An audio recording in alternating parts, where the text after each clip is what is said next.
I love those churches out there, man. I saw one the other day. It says, "Where the church where everybody's somebody, but Jesus is Lord."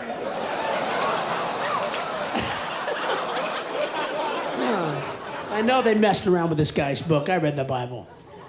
I know they messed around with this guy's book. They did, man. The guy was under too much stress. You know, he could heal. That's a pain in the ass. The sick will find you wherever you go. If you can heal, you've got a new full-time job, folks. They'll find your ass. You can't take a piss. Because, "Oh, Jesus! Are you in here? You got a minute to look at this?" Blind guys are coming in and go, "Where is he? Where is he? Talk to me, pal. Who's the guy with the gift?" Like, "Yeah, I'll be right. Can you hold on?" Shit, you know. You got a minute, 5,000 people would show up with no food, and you go, "What? 5,000 of you? Now one of you brought a sandwich? No, let me get it!" He is absolutely the best, man. The best. I mean, you know what's funny?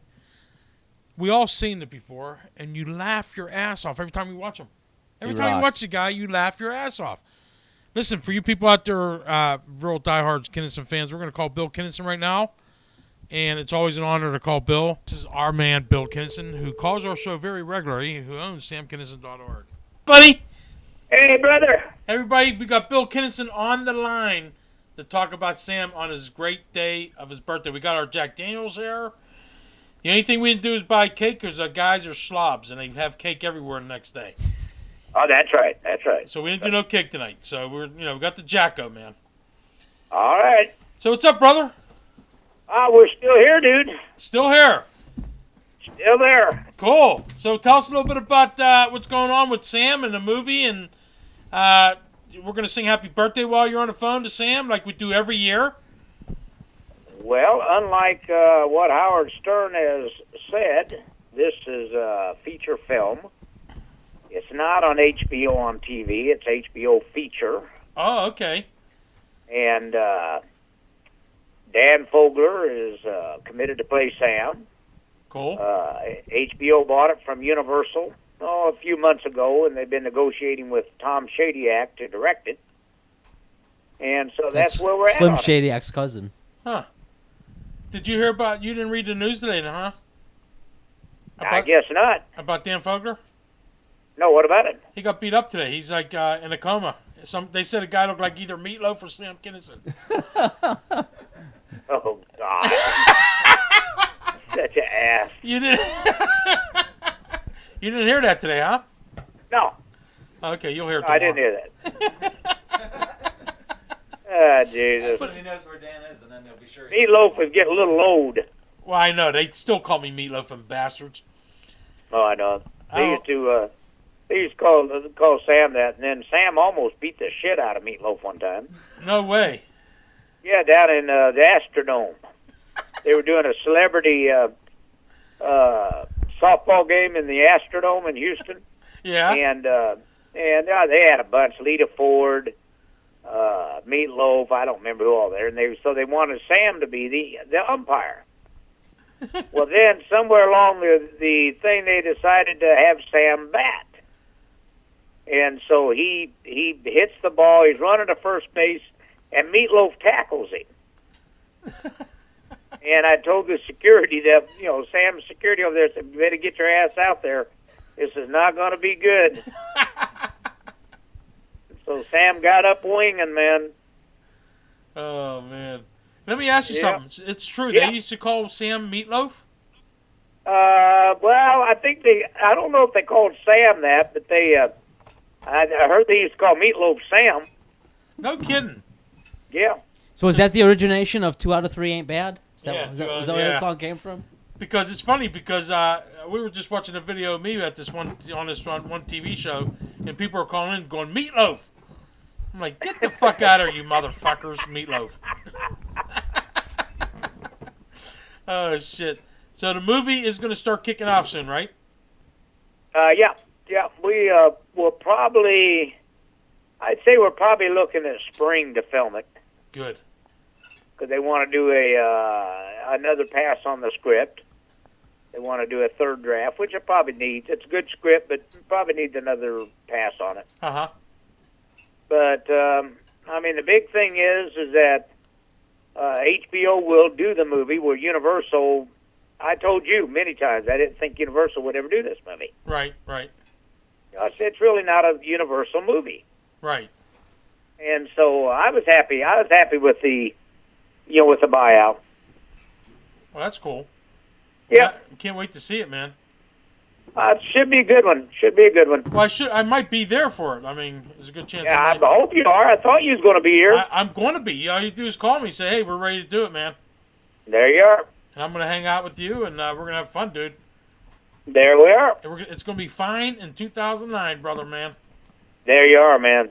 But tell us something about Sam that maybe, if you can, maybe something you never talked about before to anybody. Like something, like you told me a story one time about the limousine, where airport with the limousine. I mean, that's not. Have you told that story before? I don't know. Is that the one where he decided he didn't want to fly? Yeah, I love that story. Oh yeah. Yeah. It was LAX, and what was bad is we'd already blew this show off once. It's in Toronto, and so this is a remake, which means you're doing it for free. And I'm already at the airport. I already have my bags are already, on the frickin' plane. Sam pulls up in the car with Malika and Sabrina, and Sam goes, dude, I don't have a good feeling about this flight. And I'm going, bullshit. You just don't want to go. No, man, I don't have a good feeling about this flight. And so, anyhow, so I said, well, then I got to try to get my luggage back. So as I'm shutting the door, I yell at Sam, motherfucker. And so now I finally get my luggage, everything else, and so I'm going to sit up front with the driver. I'm not even going to sit in the back with the rest of them. And so Sam rolls down the window, from the front, the front window there. Yeah. And so he tells me, he says, hey, we get back to the apartment, I'm going to beat your ass. I said, okay, well, I'm looking forward to it. Window goes back up, comes back down again. He goes, hey, I'm not kidding. I'm going to whip your ass. I said, dude, I'll be there waiting for you, all right? Window goes back up. It does this it's maybe a half dozen times before we get back to his apartment. They rolls down that window and tells me what all he's going to do to me. And because they called him motherfucker. Anyhow, we get to his apartment, get out of the car. He gets out of the car, and I go, well, here we are, dude. So now, why don't you kick this ass you're talking about? And I'll never forget, he goes, yeah, well, I could have, man, but you've lost weight and you're back in shape again, man. You're lucky, because I'd have kicked your ass. I go, yeah, whatever. I love his story. That was typical Sam. Then I remember another time, his good friend Carl. Oh, you mean LeBeau? CD? Yeah, I'm sorry, CD, that's right. Yeah, CD CD. LeBeau. And so he and his wife at the time, Christy, At the time. call me, and they're going to, they want to kidnap Sam and put him in a rehab. Intervention. And so I'm like, oh, yeah, that's a great idea. That's a great idea. How many years do you think we'll get in prison for that? Ask And OJ. so, anyhow, so I think they're afraid that Sam, or I was going to tell Sam, which I wasn't.